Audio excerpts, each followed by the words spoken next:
بسم اللہ الرحمن الرحیم نحمده ونصلی علی رسولہ الکریم اما بعد فاعوذ باللہ السمیع العلیم من الشیطان الرجیم بسم اللہ الرحمن الرحیم قال اللہ تبارک وتعالی فی کتاب الکریم ان اللہ وملائکتہ یصلون علی النبی یا ایہا الذین آمنوا صلوا علیہ وسلموا تسلیما اللہم صلی علی محمد وعلی آل محمد کما صلیت علی ابراہیم وعلی آل ابراہیم انک حمید مجید اللہم بارک علی محمد وعلی آل محمد کما بارکت علی ابراہیم وعلی آل ابراہیم انک حمید مجید رب اشرح لی صدری ویسر لی امری واحلل عقدۃ من لسانی یفقہوا قولی ربنا آتنا فی الدنیا حسنۃ وفی الآخرۃ حسنۃ وقنا عذاب النار ربنا آتنا من لدنک رحمۃ وہیئ لنا من امرنا رشدا لا الہ الا انت سبحانک انی کنت من الظالمین حسبنا اللہ ونعم الوکیل یا حی یا قیوم برحمتک استغیث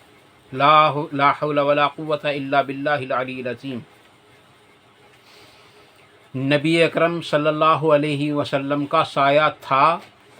یا نہیں؟ سوال کرنے والے ہیں حاجی نبی حسن۔ عزیز دوستو، میں آپ کو مختصراً اور تمہیداً یہ بات بتلائے دیتا ہوں کہ اللہ تبارک و تعالیٰ نے دنیا میں کوئی چیز ایسی پیدا نہیں کی ہے جس کا سایہ نہ ہو۔ اس کے ضمن میں آپ کے سامنے قرآن کریم کی ایک آیت اور اس کا ایک قرآن کریم کی آیت کا ترجمہ پیش کر سکتا ہوں، اور ترجمہ ہے آپ بھی اپنے قرآن کریم کے اندر کھول کر پڑھ سکتے ہیں اس کو۔ وہ سورہ نحل ہے اور سورت نمبر ہے اس کا 16 قرآن کریم کے اندر، پارہ نمبر 14 کے اندر یہ سورت موجود ہے۔ اس میں اللہ تبارک تعالیٰ ارشاد فرماتا ہے کہ کیا ان لوگوں نے نہیں دیکھا، حرف بحرف تو آپ اپنے قرآن کریم ہی کے اندر پڑھ سکتے ہیں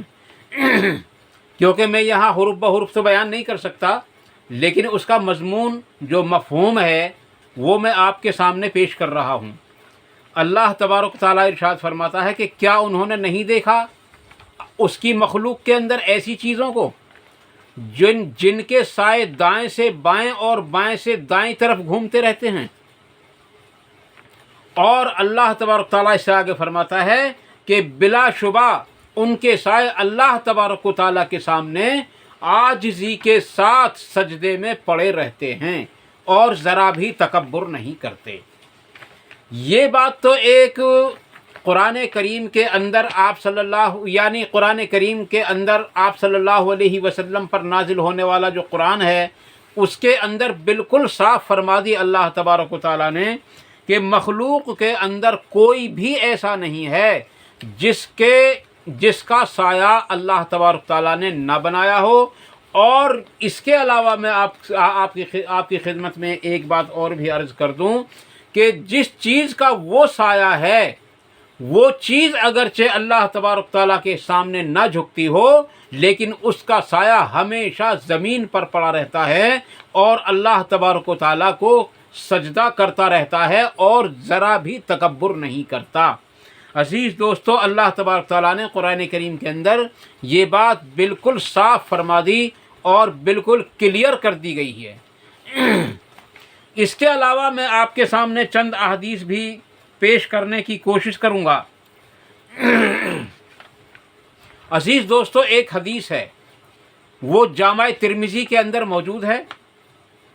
اور اس کے راوی ہیں حضرت انس بن مالک رضی اللہ عنہ۔ میں آپ سے ایک بات اور عرض کروں اس حدیث کو پیش کرنے سے پہلے کہ دعوے کو دلیل کی ضرورت ہے، اور جب کوئی آدمی دعویٰ نہ کرے کسی چیز کا تو اس کو دلیل کی بھی ضرورت نہیں پڑتی۔ اب کیونکہ اس دنیا کے اندر امت کا بہت بڑا طبقہ ایسا ہے جو اس چیز کا دعویٰ کرتا ہے کہ نبی اکرم صلی اللہ علیہ وسلم کا سایہ نہیں تھا، لیکن اس کے لیے دلیل کی ضرورت پڑتی ہے۔ عزیز دوستو،